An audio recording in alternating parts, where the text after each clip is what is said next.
नमस्कार, स्वागत है आपका आपके अपने चैनल उज्जवल जीके में। मैं हूं सीमा शर्मा। आज हम आरबीएससी 8th क्लास ज्योग्राफी का 3rd और 4th चैप्टर देखने वाले हैं। महत्वपूर्ण प्रश्नों की संख्या 85 रहने वाली है। देखिए, हम RBSC political science, Rajasthan GK और हिस्ट्री कवर कर चुके हैं। अगर आप वो वीडियो देखना चाहते हैं तो आप उज्जवल जीके चैनल पर विजिट करके वो सब वीडियो देख सकते हैं।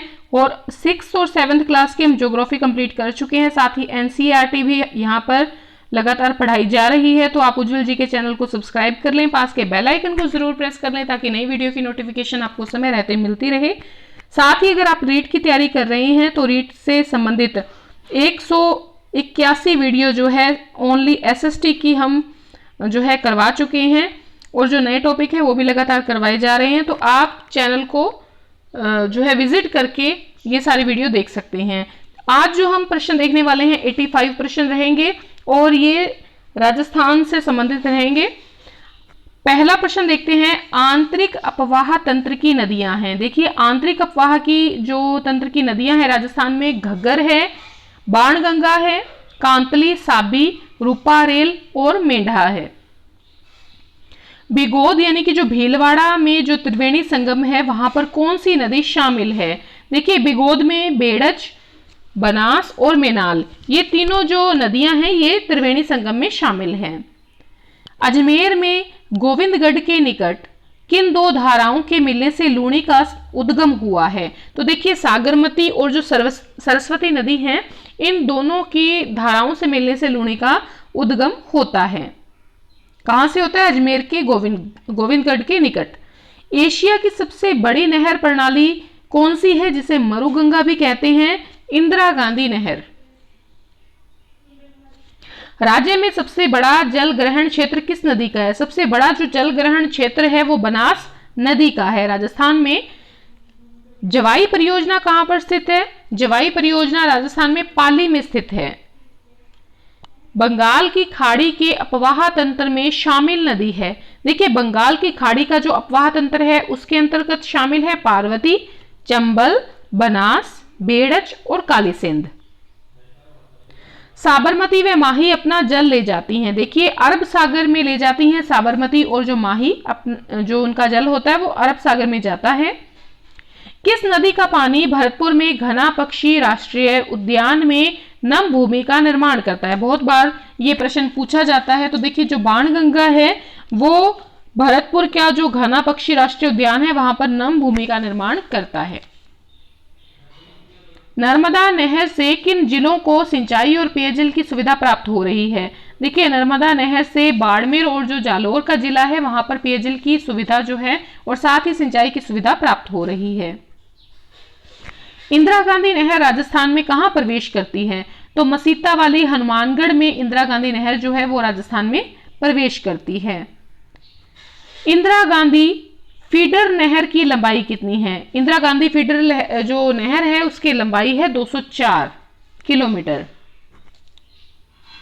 महाराणा जयसिंह के द्वारा जयसमंद झील का निर्माण कब करवाया गया? जयसिंह ने 1687 से लेकर 1691 ईस्वी तक जयसमंद झील का निर्माण किया, जो कि सबसे बड़ी मानव निर्मित झील है मीठे पानी की पूरे विश्व में। इंदिरा गांधी नहर की लंबाई कितनी है? देखिए, फीडर की लंबाई तो है 204 किलोमीटर। अगर हम मुख्य नहर की लंबाई की बात करते हैं तो उसकी जो है लंबाई है 649 किलोमीटर। गंग नहर का निर्माण गंगा सिंह ने करवाया। कब करवाया था भाई? 1927 में। गांधी सागर बांध कहां पर है? देखिए, गांधी सागर बांध जो है वो मंदसौर में है और मंदसौर कहां पर है? मध्य प्रदेश में। राजस्थान में मध्य प्रदेश की संयुक्त परियोजना कौन सी है? तो चंबल परियोजना है। देखिए, चंबल परियोजना है राजस्थान और मध्य प्रदेश की संयुक्त परियोजना। विश्व की मीठे पानी की सबसे बड़ी झील कौन सी है? देखिए, मीठे पानी की अगर सबसे बड़ी झील की बात करते हैं तो सुपीरियर झील है जो कि यूएसए में है। ठीक है, यूएसए और जो कनाडा है उसके बॉर्डर पर है। विश्व की मीठे पानी की सबसे बड़ी मानव निर्मित झील कौन सी है? जयसमंद झील है। जो जयसिंह है उन्होंने 1687 से 1691 ईस्वी में इसका निर्माण करवाया था। अगला प्रश्न है, लूणी नदी कौन से जिलों में बहती है? लूणी नदी जो है वो अजमेर, नागौर, जालोर, बाड़मेर, जोधपुर और जो पाली है यहां पर बहती है। लूणी की सहायक नदियां कौन सी हैं? जोजड़ी, बांडी, जवाई, मीठड़ी, खारी, सुकड़ी, सागी, गुहिया, ये सभी लूणी की सहायक नदियां हैं। बनास नदी किस जिले में बहती है? बनास नदी जो है राजसमंद, भीलवाड़ा, टोंक, सवाई माधोपुर, चित्तौड़गढ़ यहां पर बहती है। ठीक है, देखिए जो बनास नदी है वो बाद में चंबल में मिल जाती है। चंबल नदी किन जिलों में बहती है? चित्तौड़गढ़, धौलपुर, कोटा और बूंदी, इन चारों जिलों में चित्तौड़गढ़, धौलपुर, कोटा, बूंदी में चंबल नदी जो है वो बहती है। राजस्थान में चंबल नदी प्रवेश करती है, कहां पर प्रवेश करती है? तो ये प्रवेश करती है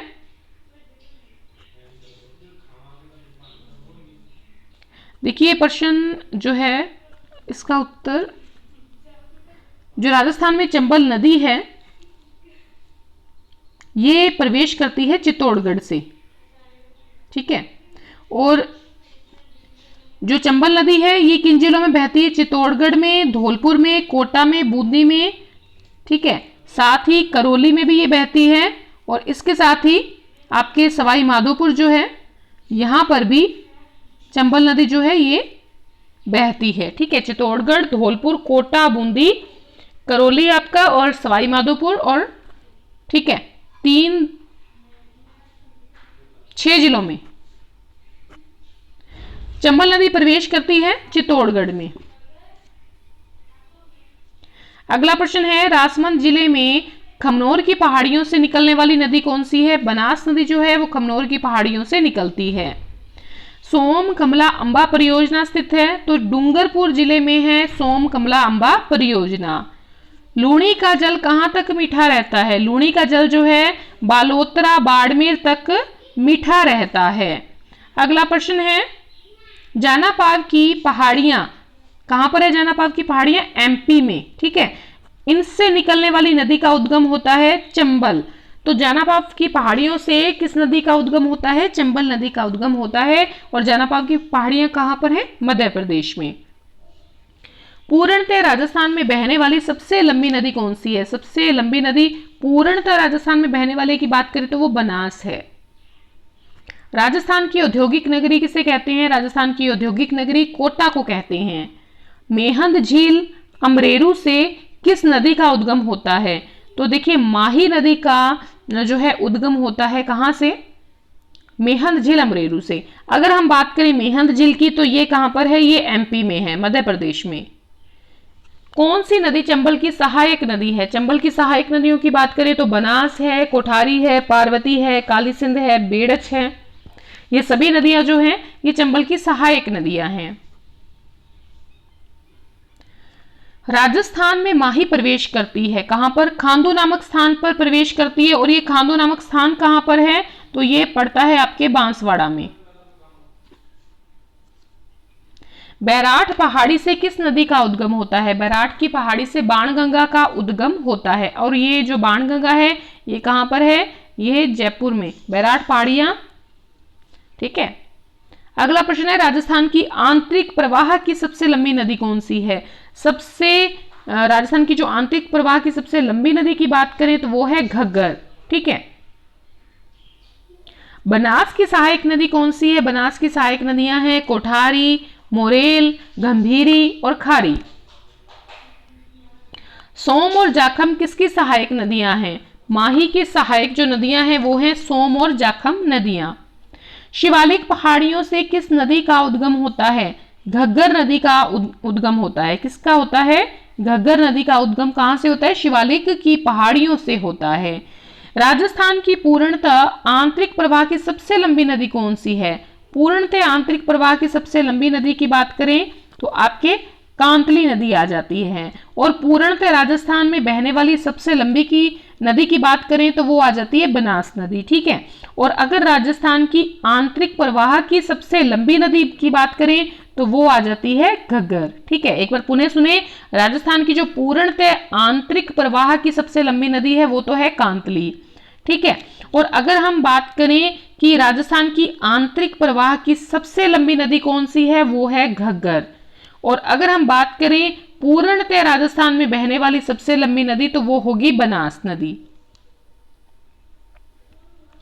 जवाहरलाल नेहरू ने नदी घाटी परियोजनाओं को क्या कहा था? इन्होंने कहा था आधुनिक भारत के मंदिर। सरदार सरोवर परियोजना किन राज्यों की संयुक्त परियोजना है? जो सरोवर परियोजना है वो राजस्थान, गुजरात, मध्य प्रदेश, महाराष्ट्र की जो है संयुक्त परियोजना है। अगर हम बात करें ये परियोजना किस नदी पर है, तो ये नर्मदा जो नदी है इस पर बनी है। ठीक है, अगला प्रश्न है कागदी पिकअप बना है। कागदी पिकअप देखिए कहां पर बना है, तो ये बांसवाड़ा में बना है। और किस जो है नदी पर बना है, तो ये माही नदी पर बना है। बांसवाड़ा में माही नदी पर बना है कागदी पिकअप। जवाहर सागर और कोटा बैराज ये दोनों कहां पर स्थित हैं? ये दोनों कोटा में स्थित हैं। राणा प्रताप सागर बांध स्थित है। राणा प्रताप सागर बांध चित्तौड़गढ़ में स्थित है। राजस्थान व गुजरात की संयुक्त परियोजना है माही बजाज सागर परियोजना। बनास नदी पर बना बिसलपुर बांध किस जिले में है? बिसलपुर बांध जो है बनास नदी पर बना है और किस जिले में है? टोंक में। कौन सा बांध चंबल नदी पर बना है? चंबल नदी पर बना बांध है गांधी सागर बांध, राणा प्रताप सागर बांध, कोटा बैराज। ठीक है, ये चारों कहां पर बने हैं?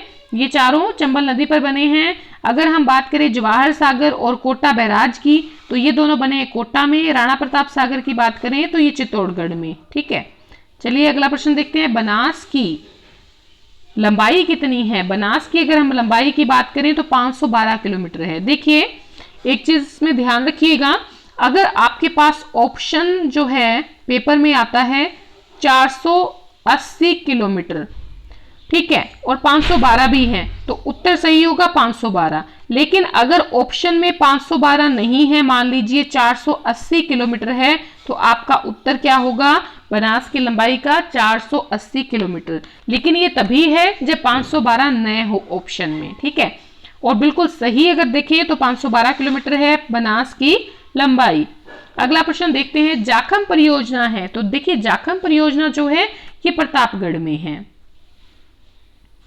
हरि के बैराज के पास किन दो नदियों का संगम होता है? हरि के बैराज के पास सतलुज और व्यास नदी जो है इन दोनों का संगम होता है। दक्षिण राजस्थान में स्थानांतरित कृषि क्या कहलाती है? दक्षिण राजस्थान की बात करें तो वालरा कृषि जो है वो स्थानांतरित कृषि का प्रकार है। केंद्रीय कृषि फार्म सूरतगढ़ कहां पर है? तो ये गंगानगर जिले में है। सूरतगढ़ में केंद्रीय कृषि फार्म कहां पर है? सूरतगढ़। सूरतगढ़ कहां पर है? गंगानगर में। किस नदी का उपनाम अर्जुन की गंगा है? अर्जुन की गंगा कहलाती है बाणगंगा। कहां पर है भाई? जयपुर में। मानसी वाकल परियोजना स्थित है। मानसी वाकल परियोजना जो है वो उदयपुर में स्थित है। कहां पर है मानसी वाकल परियोजना? उदयपुर में। राजस्थान में जल विभाजक का कार्य करता है, तो अरावली पर्वत जो है राजस्थान में जल विभाजक का कार्य करता है। अगला प्रश्न है बिसलपुर परियोजना से किस जिले को पेयजल प्राप्त होता है? ये बहुत बार प्रश्न पूछा गया है। देखिए जयपुर हो गया, टोंक, अजमेर, इन तीनों को बिसलपुर परियोजना से पेयजल की प्राप्ति होती है। कौन सी रबी की फसल है? रबी की फसल की बात करें तो गेहूं है, आपके जौ है, चना है, सरसों है, ये सारी रबी की फसल हैं। खरीफ की फसल कौन सी है? आपकी बाजरा है, मक्का है, ज्वार, मूंगफली, चावल, ये सभी जो है खरीफ की फसलें हैं। ठीक है, अगला प्रश्न है कौन सी तिलहन की फसल है? तिलहन की फसल है सरसों। विश्व के कुल क्षेत्रफल के लगभग कितने प्रतिशत भाग पर कृषि होती है? अगर हम पूरे विश्व की बात करें तो 11% जो भाग है वहां पर कृषि होती है। विश्व के कुल क्षेत्रफल के 11% भाग पर। स्वामित्व के आधार पर भूमि को कितने भागों में विभाजित किया गया है? स्वामित्व की बात करें तो 2 भागों में जो है विभाजित किया गया है। अगर बात करें तो एक तो है आपके निजी और एक हो गया सामुदायिक। तो दो जो है स्वामित्व के आधार पर भूमि को दो भागों में बांटा गया है।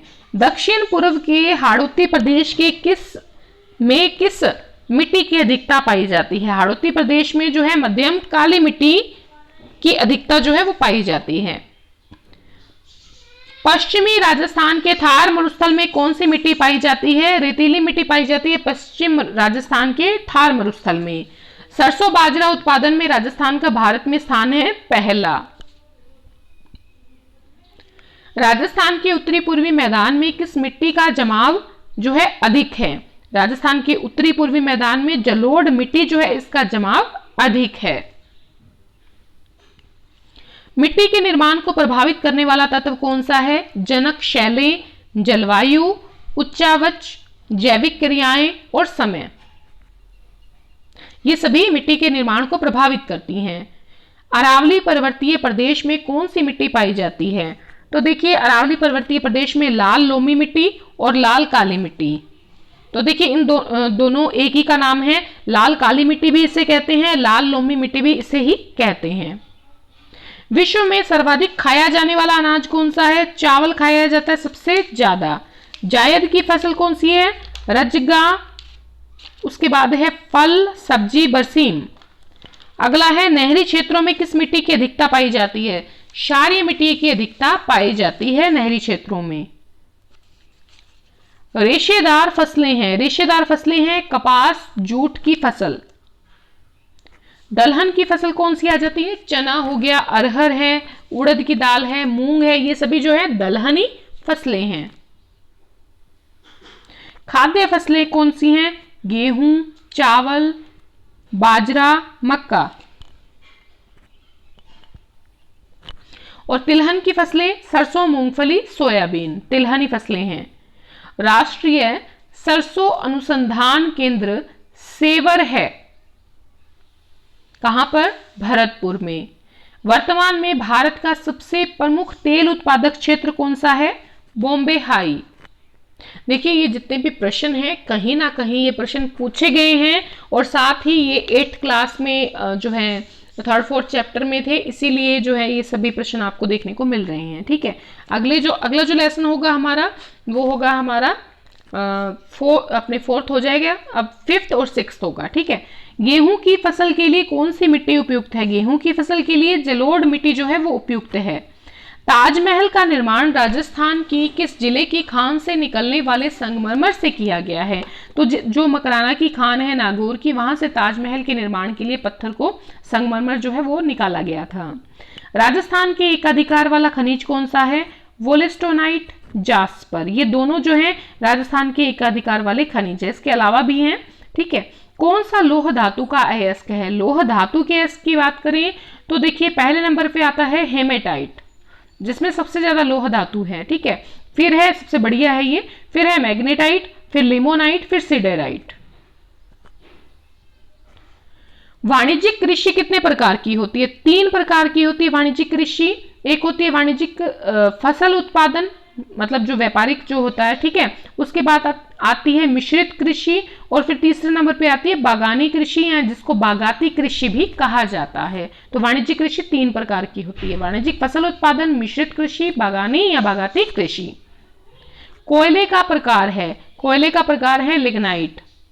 धात्विक खनिज कितने प्रकार के होते हैं? देखिए 2 प्रकार के होते हैं। एक तो धात्विक खनिज ऐसे होते हैं जिसमें लोह युक्त हो, मतलब लोह तत्व की प्रधानता हो, और एक होते हैं जिसमें लोहा न हो, अलोह युक्त। ठीक है, अगला प्रश्न है अधात्विक खनिज कितने प्रकार के होते हैं? भाई ये भी 2 प्रकार के होते हैं। एक तो होता है अधात्विक में ईंधन खनिज, ठीक है, और एक तो होता है ईंधन खनिज और दूसरा होता है अन्य अधात्विक खनिज। अलोह धात्विक खनिज है तो अलोह जिसके अंदर क्या हो, लोहा न हो, तो सोना, चांदी, तांबा, टिन, जिंक, एल्यूमिनियम, बॉक्साइट, अयस्क, ये सभी जो हैं अलोह धात्विक खनिज जिसमें लोहे की मात्रा नहीं होती। तो इस प्रकार से आज हमने 85 क्वेश्चन देखे हैं। 8th क्लास हमारी चल रही है ज्योग्राफी की, और जिसके अंतर्गत तीसरा चौथा लेसन आज हमने देख लिया है। आशा है आपको वीडियो पसंद आई होगी। अगर वीडियो जरा से भी पसंद आई है प्लीज अपने मित्रों में अधिक से अधिक शेयर कर दें। चैनल से आप नहीं जुड़े हैं तो प्लीज़ उज्जवल जी के चैनल को सब्सक्राइब कर लें, पास के बेल आइकन को ज़रूर प्रेस करें ताकि नई वीडियो की नोटिफिकेशन आपको समय रहते मिलती रहे। और आज के लिए इतना ही, धन्यवाद।